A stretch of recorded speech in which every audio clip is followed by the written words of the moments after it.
Hello everyone, I hope you're all having a great Saturday and also the weekend. With today's uploads I'm hoping to finish Karpov's amazing run in Linares 1994. This is round 5 of the Super Tournament in Linares. Karpov already defeated Cordoba. He defeated Barev in the second round. He made his immortal game against Topalov in round 3. He defeated Lothier in round 4, and this is round 5. He's playing against the 14-year-old, I believe she was 14 at that time, Judit Polgar. And it's very instructive, although Polgar was only 14 years old, she was already known to be a Tal-like aggressive player. So it's very interesting how Karpov calms the game down from the very beginning of the game. So let's see this positional masterpiece Karpov created. Karpov has the white pieces and he plays e4, and we have c5 by young Judit. c3, Karpov avoids the main line of the Sicilian, as well. A c3 is a much more calm approach to the Sicilian defense. We have e6 and d4, d5 by Judit, e captures on d5, e captures on d5, and knight to f3. And as you can see, this is something Karpov often does in his games. At some point he will be able to capture d captures on c5, create an isolated d pawn, and will try and make this game all about this isolated d pawn. Knight to c6, Karpov goes for bishop to b5, pinning the knight. And here we have an interesting move by Judit. She plays c4. She doesn't allow Karpov to capture d captures on c5 and create this isolated d pawn, which is an interesting move, but this will be, well, it will be positionally better for white. Karpov will undermine it later with a move like b3. We have knight to e5, now already threatening knight captures on c6 with bishop captures on c6. Polgar defends this with queen to b6, and we have bishop captures on c6. With check, b captures on c6, and Karpov castles. We have bishop to d6, and immediately Karpov goes for b3, with the idea of b captures on c4. We have c captures on b3, and now Karpov plays a captures on b3. And now Karpov has this very powerful rook on a1, and this isolated a pawn will now be a target for the rest of the game. Knight to e7, preparing to castle, and we have bishop to a3. And, well, this is a very annoying move, as Karpov would like to exchange these dark squared bishops, and he will be left with this amazing knight on e5. And it won't be that easy to get rid of it. So instead of doing this, Judit decides to capture this knight on e5, with bishop captures on e5. We have d captures on e5, and now Karpov is left with this, well, beautifully strong bishop on a3, and it's impossible for Judit to castle now immediately. Judit goes for bishop to e6 and queen to d4. Karpov offers the exchange of queens, as he will now make this game entirely about the dark squares, as he is the only person with the dark squares, and Judit's light square bishop isn't really able to confront him. Knight to f5, attacking Karpov's queen, and Karpov goes queen to c5, still offering a trade of queens. Of course, Karpov doesn't want to capture this queen on b6. This would allow a captures on b6, fixing Polgar's pawn structure and also activating the black rook on a8.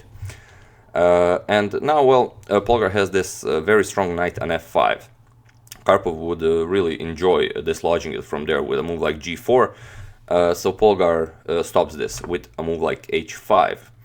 Knight to d2 by Karpov. And we have f6. Now making room for the king to escape on f7. And if Karpov decides to capture on f6, this will open up the g file. And Polgar will be able to maybe make some kind of an attack.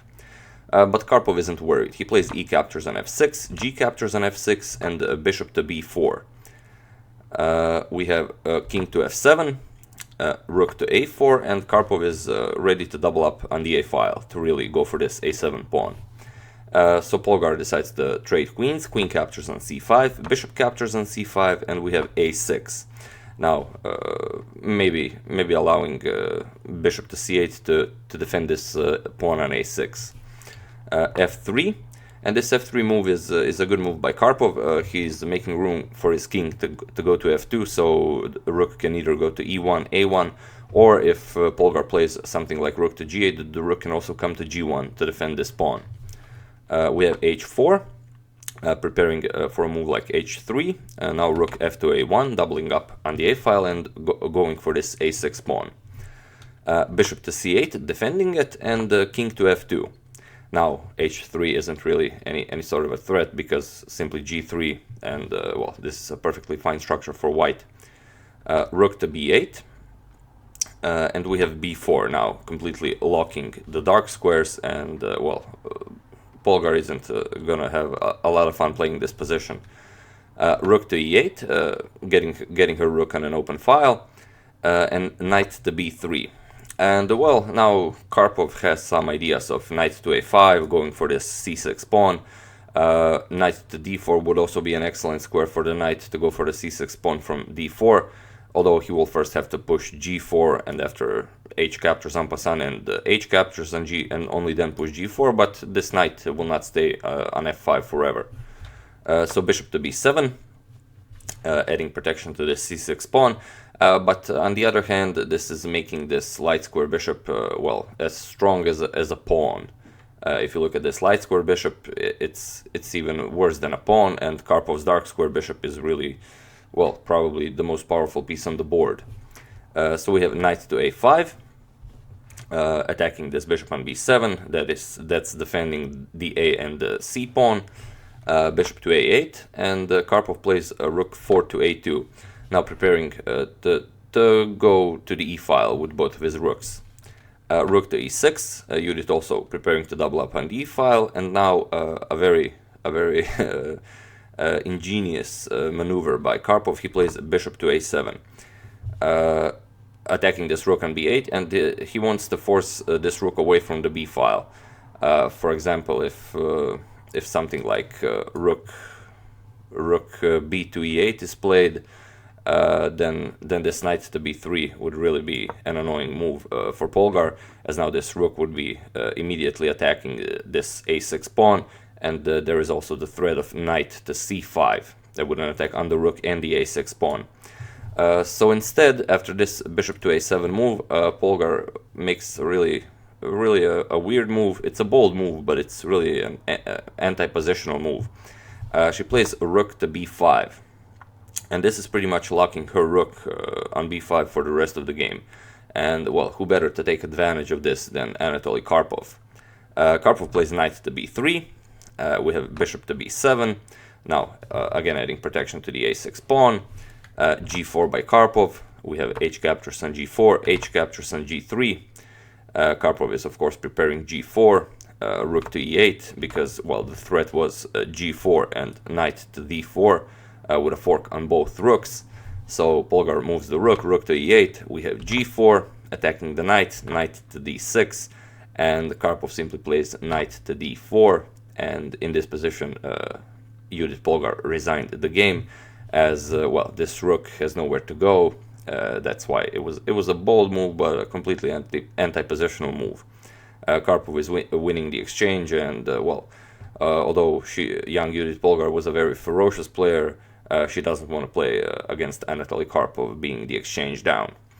So yeah, that's the game. Karpov is 5 out of 5. He will continue to win all of his games. It will take Alexei Shirov to stop him in round 8, but only with a draw. And well, I will post one more game from Anatoly Karpov, and with this game I will probably finish with the Linares tournament regarding Karpov. I was gonna upload his game against Vasily Ivanchuk, and it's really a great game, but it ends by Ivanchuk blundering a piece, so I decided not to show this. If you would like, maybe I will, but I think I will show some other game. So yeah, that's the game. I do hope you enjoyed it. I would like to thank Tony Mowat Guitar for a contribution to my channel. Thank you a lot, sir. I really appreciate it. As usual, you can check all my previous videos here. Thank you all for watching, and I will see you soon.